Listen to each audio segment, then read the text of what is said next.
combined total of all the passengers from all 4 flights is 198, or 243, depending on who you ask. We may never know what really happened to Flight 93, but we do know what didn't happen.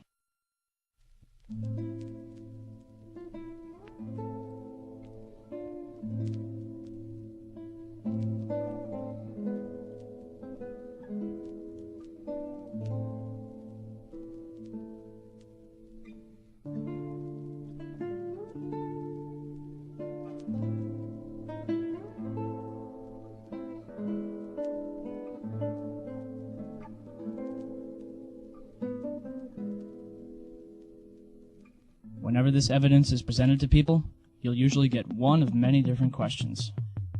The first one being, if different planes were used, what happened to the original ones? Unfortunately, we may never know what really happened. But if we could examine the black boxes from the planes that were used, we could prove that they weren't the original flights. A commercial plane carries 2 different black boxes. Each black box carries one of 2 different recorders, a cockpit voice recorder and a flight data recorder. The cockpit voice recorder records sounds from inside the cockpit, including engine noise, stall warnings, and other sounds of interest. Communications between air traffic control, weather briefings, and conversations between pilots and crew are also recorded. The flight data recorder records at least 28 different parameters such as time, altitude, speed, and heading. Some also record more than 300 other in-flight characteristics, anything from autopilot to smoke alarms. The recorders themselves are made from the most impervious metals known to man, and the information is recorded along with date and time and spooled into a continuous roll. Any damage that is done to the roll is done to the outside, as opposed to the inside where the data is. The 9/11 Commission says that CVRs and FDRs from American 11 and United 175 were not found.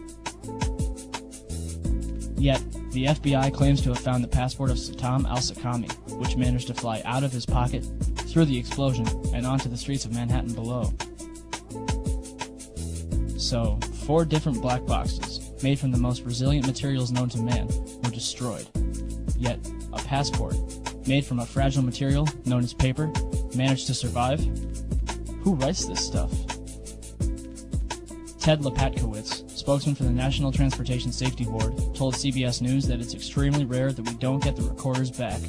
I can't recall another domestic case in which we did not recover the recorders. Turns out Ted's right. Nicholas DeMasi, a firefighter who helped the recovery efforts, claims in the book, Behind the Scenes, Ground Zero, "At one point, I was assigned to take federal agents around the site to search for the black boxes from the planes. There were a total of 4 black boxes. We found 3. I guess it all comes down to who you'd rather believe." FBI Director Robert Mueller said Flight 77's data recorder provided altitude, speed, headings, and other information, but the voice recorder contained nothing useful. And Donald Rumsfeld said the data on the cockpit voice recorder was unrecoverable. As for Flight 93, it was the only flight where the cockpit voice recorder was recovered. It was played for the families in April 2002, but not before they signed an agreement saying that they wouldn't talk about it. They couldn't even take notes. And for some reason, the last 3 minutes of the tape was unaccounted for. The FBI had no explanation for the discrepancy. Why would the 9/11 Commission tell us Flight 11 and 175's recorders weren't found? Why would Robert Mueller tell us that there's nothing interesting on Flight 77's? What's on the last 3 minutes of Flight 93's cockpit voice recorder? These are vital questions that need to be answered. It's an interesting postscript that Flight 93 was spotted on April 10, 2003 at Chicago's O'Hare Airport by David Friedman, a United Airlines employee who records all of his flights. The tail number, N591UA, was spotted on Flight 1111, a United Airlines 757. And according to the FAA, both N591UA and N612UA, Flights 93 and 175, are still valid. But Flights 11 and 77 are listed as destroyed. Not to mention that they were not even scheduled to fly on September 11th. Next, what about the cell phone calls? For starters, the calls themselves are extremely peculiar. Most of them are only a couple sentences long before the callers end the conversation, only to call back later.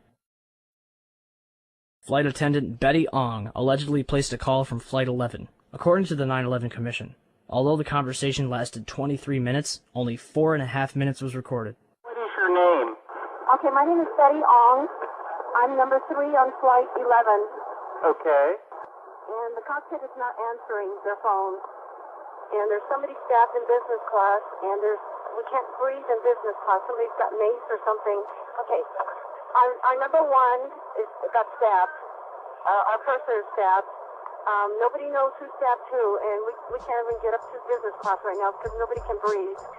Our number 1 is stabbed right now. Okay.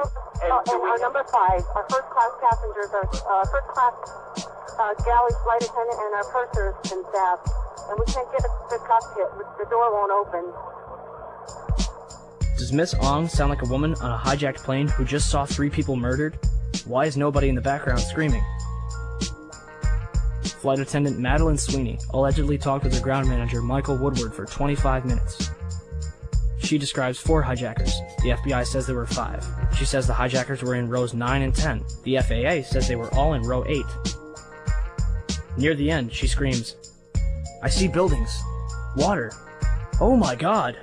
Madeline was a flight attendant out of Boston for 12 years. I think she would have recognized Manhattan. A man claiming to be Mark Bingham called his mother Alice, who is visiting his sister-in-law. The caller says, "Mom, this is Mark Bingham. When was the last time you called your mother and used your full name? I just want to tell you that I love you. I'm on a flight from Newark to San Francisco, and there are 3 guys on board, and they say they've taken over the plane, and they say they have a bomb. I'm calling you from the airphone." And then, "You believe me, don't you, Mom?" "Yes, Mark, I believe you. Who are these guys?" Then he was interrupted by someone who was speaking in a low-toned male voice, speaking what sounded like English. After 30 seconds of muffled sounds, the caller repeats, "I'm calling you with an airphone." His mother asks him again, "Who are these guys?" After another pause, he returns and asks again, "You believe me, don't you, Mom?" There was another pause, and the phone just trailed off. To date, none of these calls, except for Betty Ong's call to American Airlines, has been released to the public. But to be honest, none of that matters. Why? Because none of these calls could have taken place. Key Dudney of Physics911.net conducted some research of his own.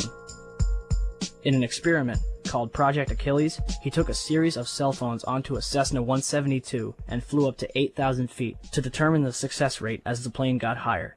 At 4,000 feet, he had a 0.4 success rate. At 8,000 feet, he had a 0.1 success rate. For 32,000 feet, cruising altitude for a commercial airliner, he calculated a 0.006 success rate, less than 1 in 100th of a chance. Don't believe me? Even American Airlines has put their foot in the government's mouth.